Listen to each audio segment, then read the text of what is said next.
Hey everyone, how's it going? Welcome to part 28 of the Sea of Stars walkthrough. In this part, we're going to be focusing on a side quest all about Rashawn's ultimate equipment. So from where we're starting on Sleeper Island, we're going to go a little bit toward the north to a part on the map that we've never explored before, and we can find this area that we can land on this floating island. And then we can interact with the diamond on it, and that's going to raise up those same kind of light puzzle pillars all across the world. And we're going to use them to solve the puzzles on the world map. You can probably even see from this the little diamonds that we can charge up using the light from there. So the first one that we're going to do is actually pretty nearby. All we have to do is to fly around, and then we're going to adjust the light until it starts to charge up the diamond under the water, and then follow the trail of lights over toward the side, and that's where you're going to see a whirlpool appear. And now we just have to get aboard the Vespertine and go over to the whirlpool, and that will take us to another part of the map where we can go down and interact with the Sunken ruins. Inside these areas, there's going to be new puzzles that we have to solve, and we start off by hitting the bell with our new cobalt hammer, and that's going to open up the doors into the back area. The game shows us that our destination is in the top part of the room, where there's a Dokari seal fragment waiting for us. Let's start by going over toward the right side, where we can then jump down into the water. When you're in the water, start swimming up and to the left. You'll see a red ladder in the water that you need to climb up, and that will take us to a valve that we can spin to lower the water level. Now let's run down to this big box, and we're going to push it over toward the left, and then down, left again, and then up. That will eventually take us to the top of this area, but first we've got to make that box float by raising the water level once again. So let's go up the ladder, turn the valve, and raise the water level. From here, we can swim back down, hop on the now floating box, jump up, and then push the stone block over toward the right side. Let's hop in the water and then lower the water level one more time. Once the water level's down, let's go back in the water and head back toward that same wooden box in the bottom left corner. Now we'll push it toward the right, and then down, right again, and then push it up. From here, we're going to push it toward the left until it lands on the pressure plate, raising up the platforms. Now we can push the big stone block down, toward the right, down,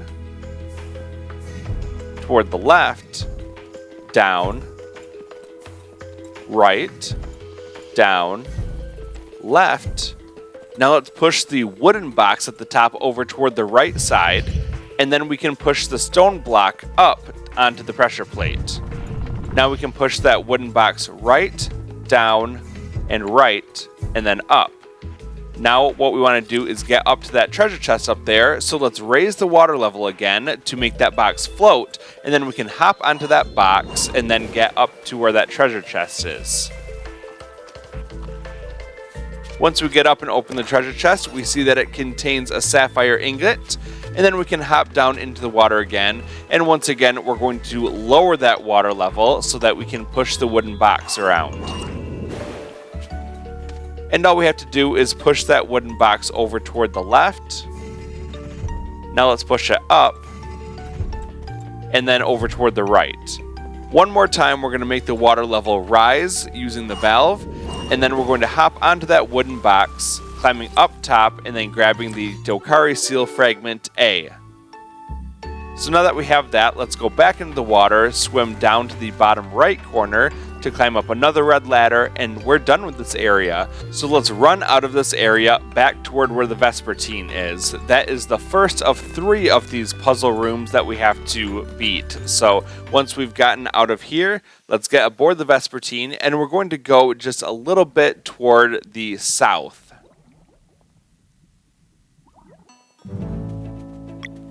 So from here, we're on the top left corner of the map. We want to go toward the bottom left corner of the map. So let's just start flying over toward the south, and we'll see another one of those giant prisms sticking out of the water.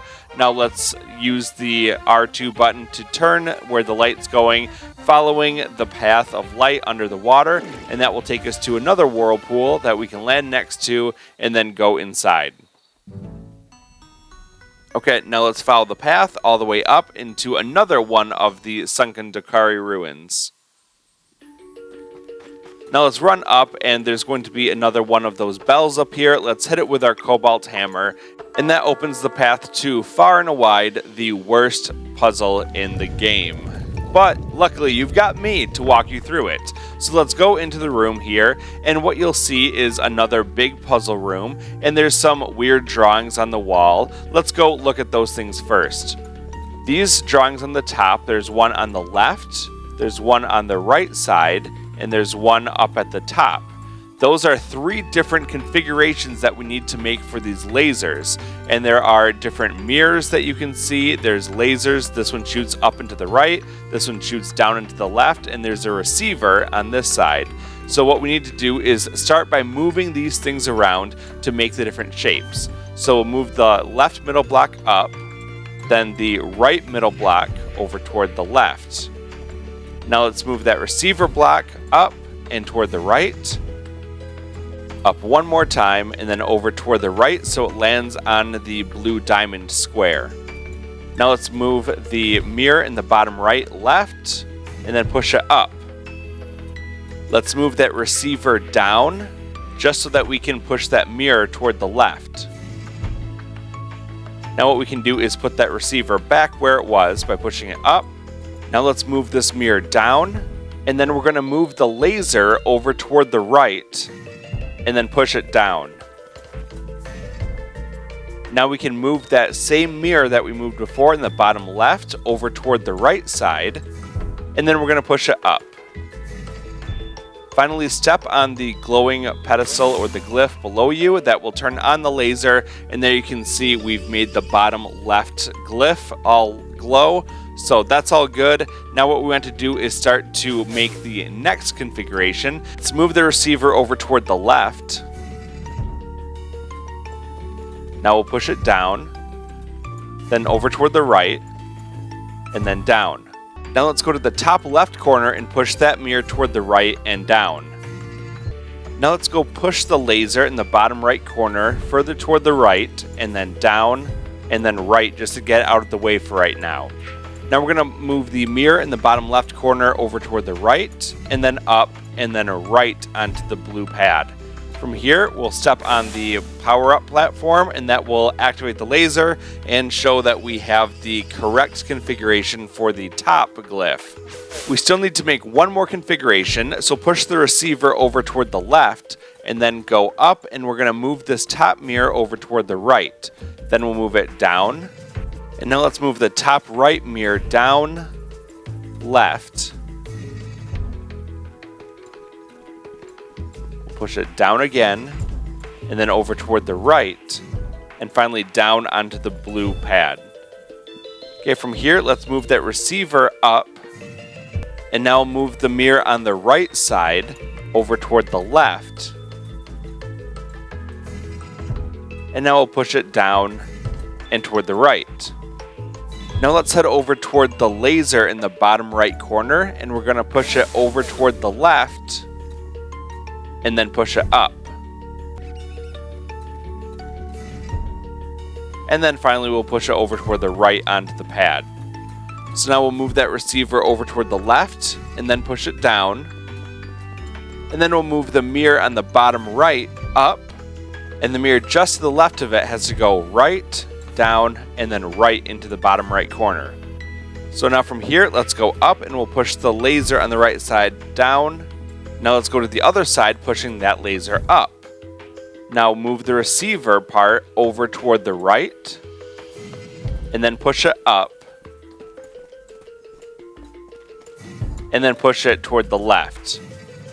Now let's move the laser that we're standing right next to up, and that will be the end of this one. Let's step on the power pad, and you can see we've now completed the third and final of the glyphs. Thanks Solon and Luana that this one's done. Let's go up and get our very well-deserved Takari Seal Fragment piece, C. Now let's go get the one that is Fragment B. And this one is going to be a much easier puzzle for us to do. We'll just run out and go back aboard the Vespertine.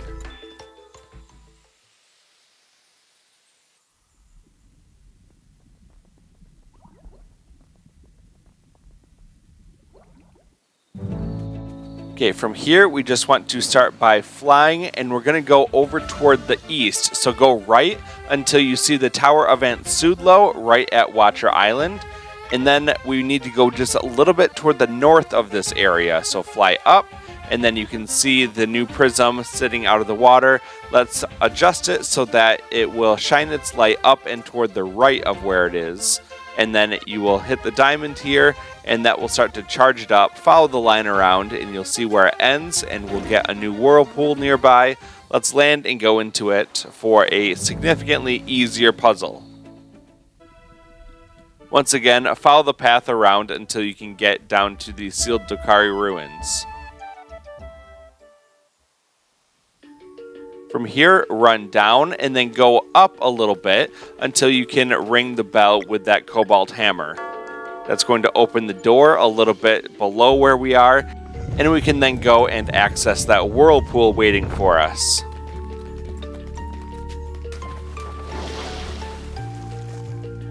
So from here you can see we've got to make our way all the way to the top part of this area, and the seal fragment is hiding behind that waterfall. So let's start by going toward the left side, and we can then hop across the platforms and step on the power pad that will turn a laser on. All we have to do is adjust the mirror on this side so that it points up and hits that receiver. That's going to open up a platform that we can use to get to the higher level. So once we're up there, then we can spin the mirror on this side so that it goes to the receiver. Now we have a bridge to go over, and we're going to spin this mirror so that it will bounce the light down toward that bottom receiver. Now we're just going to spin this mirror once so that the light can go through, and then we're going to grapple across, spinning the mirror one more time so it goes to the top receiver, and that's going to open up the rock wall on this side. Let's climb up the rock wall and then over toward the left. And this part's pretty easy. We just have to hop across the platforms and then adjust this mirror so that it will start to bounce down. And then we're going to make the next mirror bounce over toward its friend next to it. And then this one has to bounce it again, so you're making just kind of a big square. Let's go adjust the last mirror over here. That's going to shoot it over toward the receiver. And now we have another platform that we can access to get up to the top level. There's already a laser and a receiver up here creating that bridge. Let's go across here and then step on the power pad. That's going to move the seal fragment over. Now let's pick it up, and we have Dokari seal fragment B. We have A, B, and C now, so we can ride the waterfalls all the way down, and we will go back into the whirlpool and go back up the stairs, and now we're going to return to the Vespertine.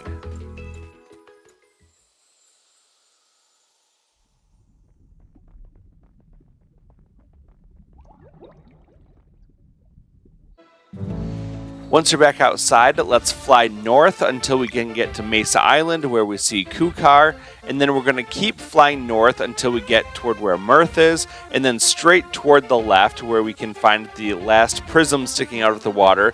Let's move the light all the way toward the left side.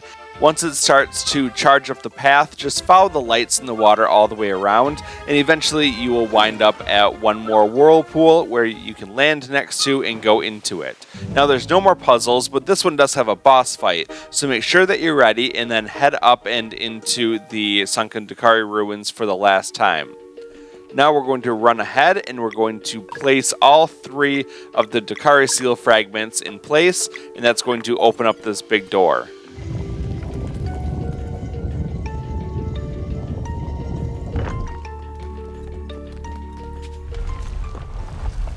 And look at that, we have the sea slug enemy that we have to fight.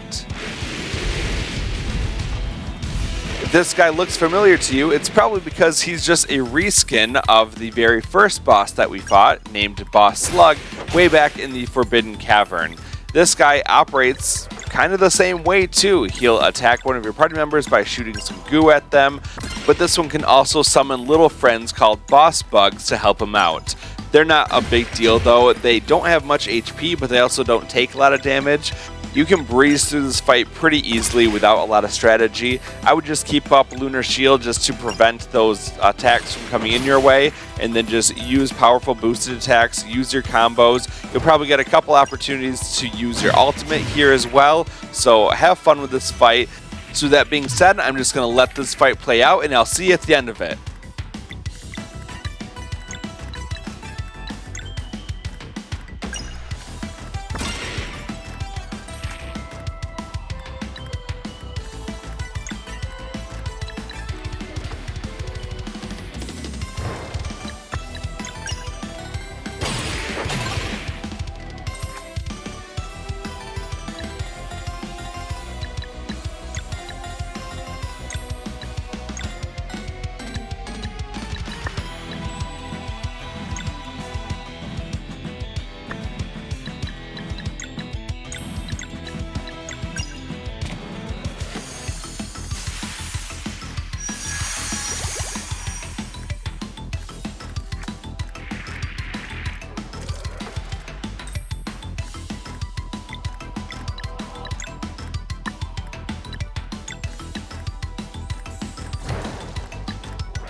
And when you beat the Sea Slug, you get the, hey, that's a reskin trophy.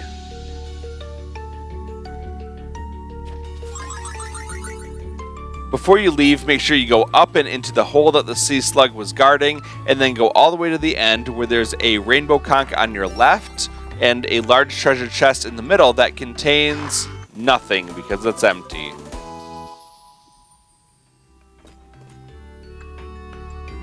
It's empty. Hey, are you in there? What was the point of all this?